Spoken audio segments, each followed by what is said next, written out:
Hello everyone. We are hearing here and there reference to the 1970s to justify further monetary repression. The protagonists of this narrative should know better than making such comparisons, for some of them have lived through this period. They know full well we are in different times driven by different monetary and economic dynamics.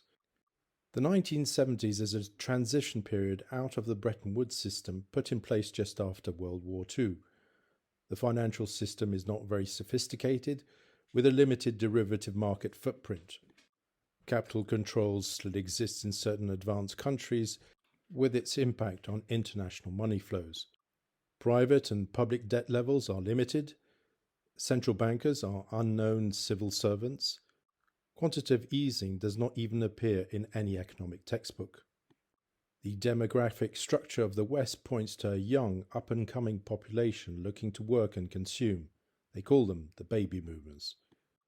China's GDP is smaller than that of Algeria, and China is miles away from joining the World Trade Organization as a leading trading partner. The European Union is a small band of Western European nations forming a common market trade area without even a common currency.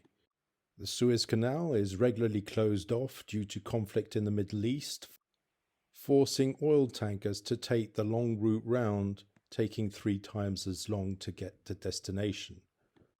A large portion of the world's oil production is concentrated in a limited area, subject to constant geopolitical instability.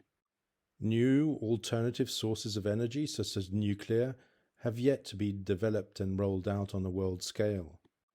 Just-in-time is considered a dangerous management tool, as supply chains could be regularly disrupted by transportation issues, dockers or train strikes, for example.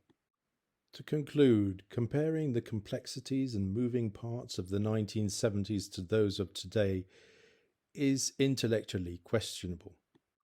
So too is the proposal of a 70s-style solution such as high interest rates for longer to crush today's inflation.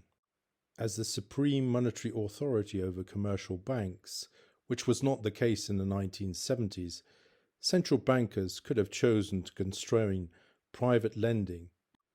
Less credit would mean less money to chase too few goods, nipping the bud of inflation. That solution is never talked about by those same people making these comparisons to the 1970s. This podcast is for information only. It should not be considered as investment advice. We would recommend seeking professional investment advice when making any investment decisions. Thank you for listening.